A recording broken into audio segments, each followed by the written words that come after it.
3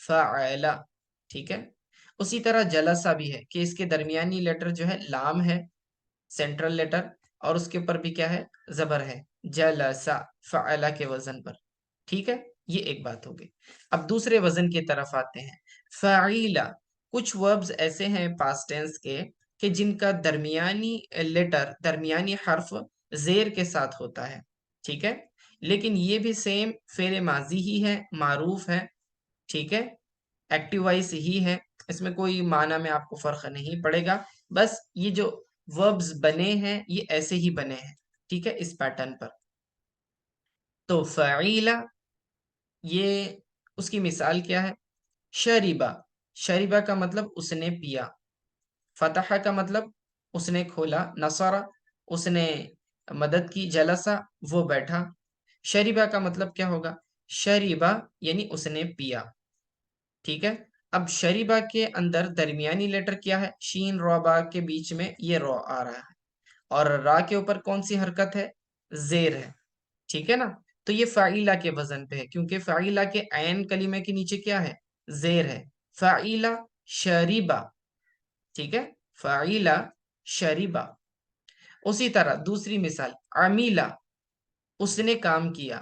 عمیلہ، تو عمیلہ کے اندر درمیانی حرف میم ہے، اور میم کے نیچے زیر ہے، تو بالکل یہ فعیلہ کے وزن پہ فٹ ہوتا ہے. عمیلہ، فعیلہ. ٹھیک ہے، اسی طرح لبیسہ ہے. لبیسہ کا مطلب اس نے پہنا. ٹھیک ہے، تو لبیسہ فعیلہ کے ہی وزن پہ. تو اس طرح سے یہ دوسرا وزن ہوا. تیسرا وزن ہے ہمارے پاس فعل ماضی کا. فعولا، عین کلمے کو پیش سے پڑھا گیا ہے. ٹھیک ہے، تو جس جس فعل کا سینٹرل لیٹر یعنی درمیانی حرف پیش والا ہو تو یہ فعولا کے وزن پر ہوگا. ٹھیک ہے، جیسے قروبا. قروبا میں را درمیانی لیٹر ہے، تو اس کے اوپر پیش آپ پڑھ رہے ہیں قروبا. اسی طرح قروبا کا مطلب ہوتا ہے قریب ہوا، وہ قریب ہوا. بعودہ کا مطلب ہوتا ہے وہ دور ہوا. قریب اور بعید سے ہے یہ دو لفظ. قروبا، بعودہ. بعودہ وہ دور ہوا. ٹھیک ہے، ضعوفہ وہ کمزور ہوا. ضعیف جیسے کہتے ہیں ہم، ضعوفہ وہ کمزور ہوا. تو ان تینوں وربز کے سینٹر میں اگر آپ دیکھیں گے، درمیانی حرف کو دیکھیں گے تو یہاں پیش ہے. ٹھیک ہے، قروبہ میں را پہ پیش ہے، بعودہ میں عین پر پیش ہے، ضعوفہ میں بھی عین پر پیش ہے. تو یہ بالکل فعولہ کے وزن پر فٹ ہوتا ہے. ٹھیک ہے، تو بس یہ صرف پریزنٹیشن کا یہ اس کے اوزان ہے، اس سے معنی پر آپ کا کوئی فرق نہیں پڑے گا. گردان جب بنائیں گے تو اس کے اعتبار سے ہی بنائیں گے.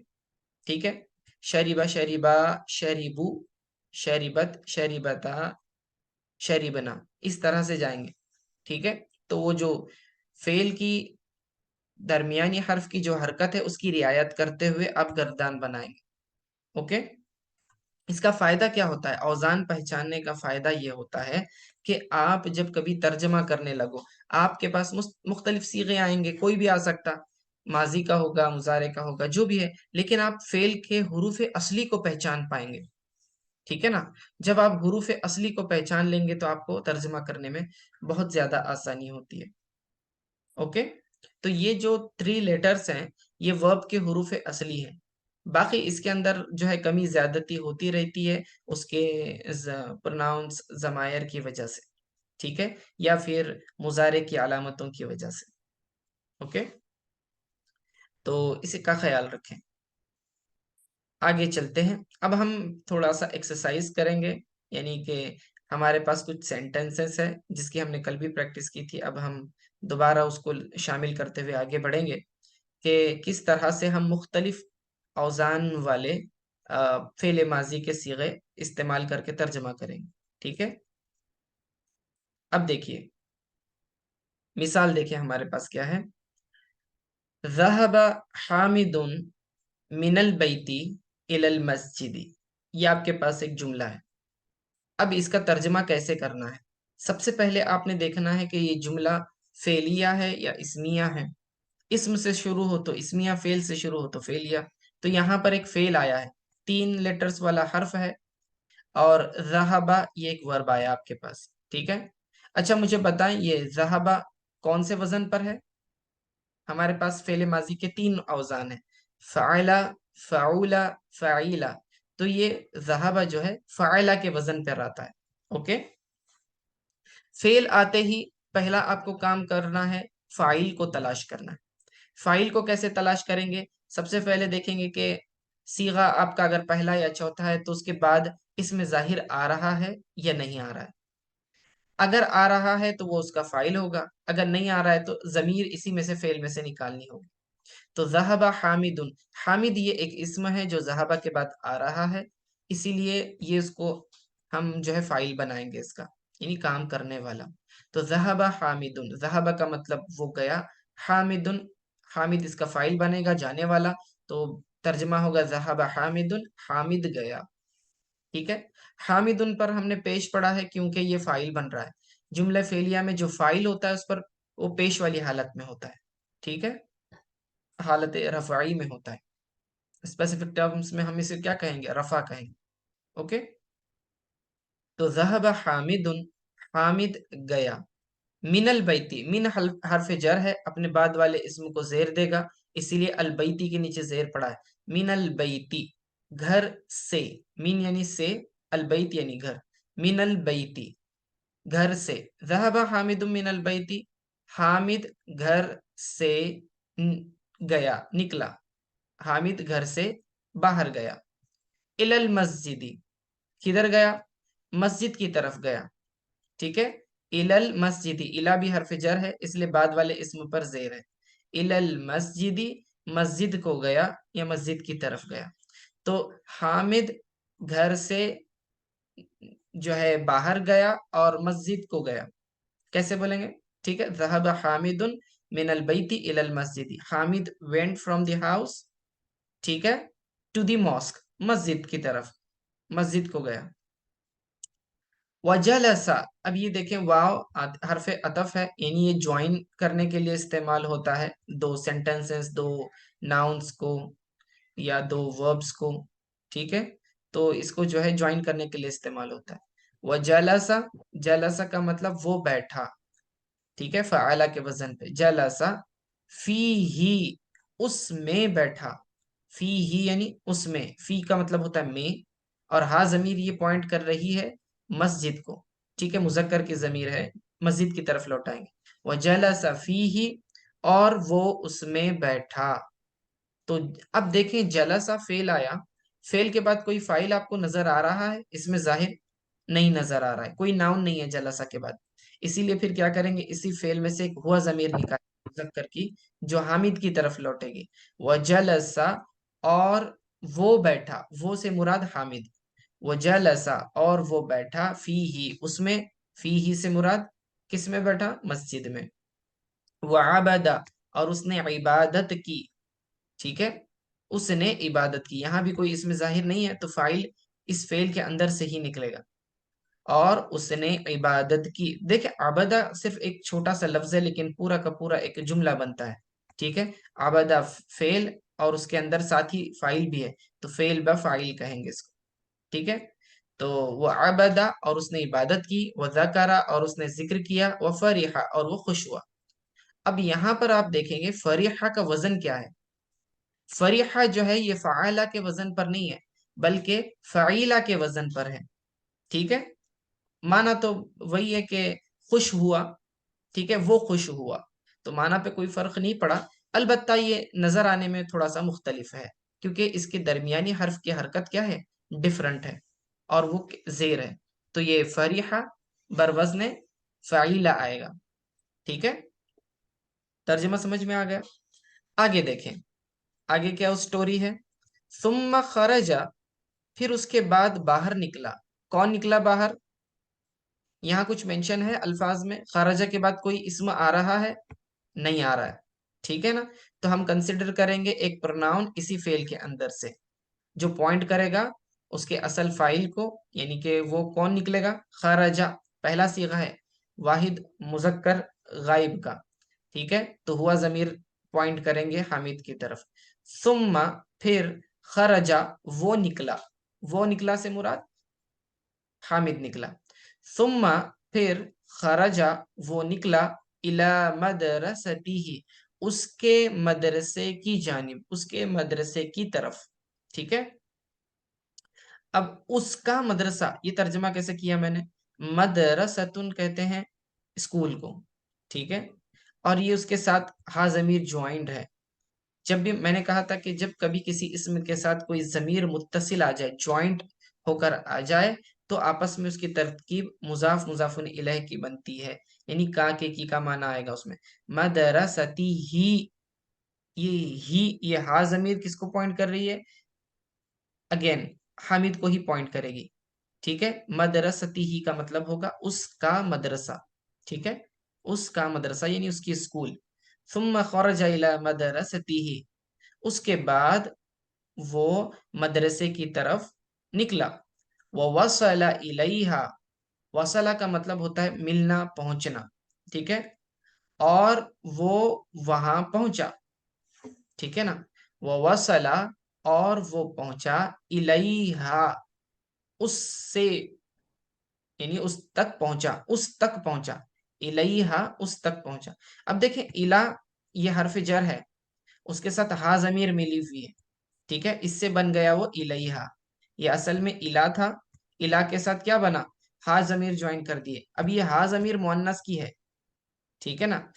ادھر والی جو مدرستی ہی میں جو ضمیر تھی وہ مذکر کی تھی، جو حامد کی طرف لوٹ رہی تھی، پوائنٹ کر رہی تھی. اور یہ الیہا کے اندر جو ہا ضمیر ہے یہ مؤنث کی ضمیر ہے، ٹھیک ہے نا. یہ فیمینائن مؤنث کی ضمیر ہے. تو آپ مجھے بتائیں کہ یہ ہا ضمیر کس کو پوائنٹ کر رہی ہے؟ کوئی بتا سکتا ہے؟ اور وہ اس تک پہنچا. تو لیکن یہ کس تک پہنچا؟ یہ ہا ضمیر کس کو بول رہی ہے، کس کو بتا رہی ہے؟ کس تک پہنچا حامد؟ کہاں پہنچا؟ اسکول کو پہنچا، ٹھیک ہے نا. اسکول. اسکول کو پہنچا، ٹھیک ہے، مدرسے کو. تو مدرسے پہنچ گیا، اوکے. تو اب یہاں پر یہ مدرسے کے لیے ہا ضمیر کیوں استعمال کی گئی؟ کیونکہ مدرسہ مؤنث لفظ ہے، اس کے آخر میں تائے تانیث آتی ہے، مدرستن، ٹھیک ہے نا. آخر میں ہم کیا پڑھتے ہیں؟ تائے تانیث پڑھتے ہیں. تو مؤنث ہے، اس لیے مؤنث کی ضمیر پوائنٹ کرنے کے لیے استعمال کی ہے. وہ وصل الیہا، اور وہ اس تک پہنچا، یعنی کہ مدرسے تک پہنچا. تو ہا سے مراد کون ہے؟ یہ مدرسہ ہے. یاد رکھیں جب کبھی آپ ترجمہ کرنے جائیں تو آپ کو ضمیریں پراپرلی پوائنٹ کرتے آنا چاہیے، ضمیروں کو صحیح طریقے سے لوٹانے آنا چاہیے، ٹھیک ہے. کیونکہ اس سے ترجمہ بالکل درست بنے گا آپ کا، ٹھیک ہے نا.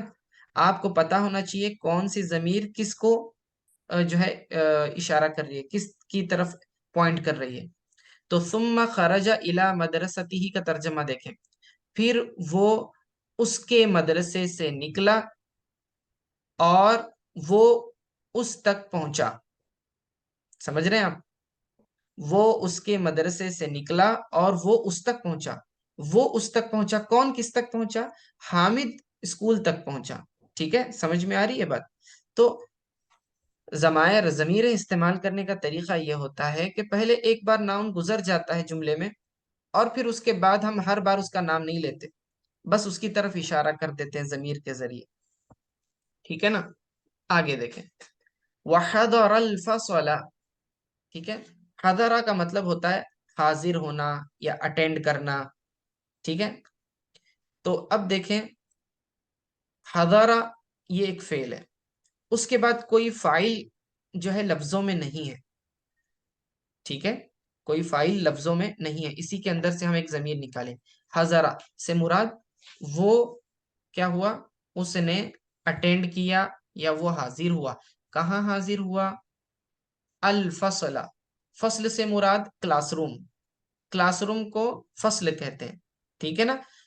وحضر، اب دیکھیں جملے کے اندر ترکیب کیا ہونی چاہیے؟ پہلے فعل آئے گا، پھر فاعل آئے گا، اس کے بعد مفعول آئے گا. تو حضر یہ فعل ہوا اور فاعل تو اسی کے اندر ہے، ٹھیک ہے نا. تو فعل بفاعل ہو گیا، یہ دونوں چیزیں ہو گئی. اب جو کچھ جملے میں بچ جاتا ہے وہ مفعول ہوتا ہے. تو دیکھیں الفصل یہ جو ہے مفعول بنے گا، ٹھیک ہے نا. اب ترجمہ دیکھیں، وہ کلاس روم میں حاضر ہوا، ٹھیک ہے. یا پھر اس نے کلاس اٹینڈ کی، ٹھیک ہے، اس نے کلاس اٹینڈ کی. تو اس کے اندر یہ الفصلہ جو ہے یہ بن رہا ہے مفعول. اور اب مفعول کا قاعدہ جانتے ہیں کہ جس جملے میں کیا کہتے ہیں، اگر کوئی لفظ مفعول بن رہا ہے تو وہ زبر والی حالت میں ہوتا ہے، یعنی اس پر نصب آتا ہے، اس کا اعراب کیا ہوتا ہے، نصب ہوتا ہے. اس لیے فصل کے اوپر ہم نے کیا پڑھا، زبر پڑھا، ٹھیک ہے، نصب کو پڑھا ہم نے. وحضر الفصل، اور اس نے کلاس اٹینڈ کی. وقرأ، اور اس نے پڑھا، ٹھیک ہے. قرأ قراءت کرنا یعنی پڑھنا، قرأ اس نے پڑھا. وسمع، اور اس نے سنا. اب دیکھیں سمع جو ہے بر وزن کیا کون سا ہے، فاعلہ کے وزن پر ہے. سمع فاعلہ کے وزن پر ہے، ٹھیک ہے نا. وقرأ، اور اس نے پڑھا. وسمع، اور اس نے سنا. الدرس، اب دیکھیں یہ مفعول اگین دوسرا مفعول بن رہا ہے. سمع یہ فعل بفاعل، اور الدرس یہ اس کا مفعول بنے گا. تو سمع الدرس، اس نے درس کو سنا، یعنی اس کے لیسن کو اس نے سنا، ٹھیک ہے. قرأ وسمع الدرس، اس نے پڑھا اور سنا. کس کو سنا، درس کو سنا. وکتب، اور لکھا، اور اس نے لکھا. تو یہ سارے فعل ہیں جو ایک ہی اس کا فاعل ہے، وہ ہے حامد. اسی کو یہ بتا رہا ہے کہ ثم خرج الى مدرسته، پھر وہ اس کے بعد اب اسکول کی اپنے اسکول گیا. ووصل الیہا، اور وہاں وہ پہنچا. وحضر الفصل، اور اس نے جو ہے جماعت میں کیا ہوا، حاضر ہوا، جماعت میں حاضر ہوا یعنی کلاس اٹینڈ کی. اور وقرأ، اور وہاں پڑھا، ٹھیک ہے. وسمع، اور سنا، کسے، الدرس لیسن کو. وکتب، اور لکھا.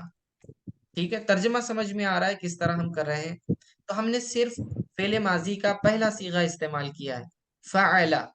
فعل یعنی تھرڈ پرسن کے لیے، مذکر واحد کے لیے جو صیغہ استعمال ہوتا ہے فعل کے وزن پر، بس ہم نے وہی استعمال کرتے ہوئے پورے جملے بنائے ہیں، ٹھیک ہے نا. یہ ہوا.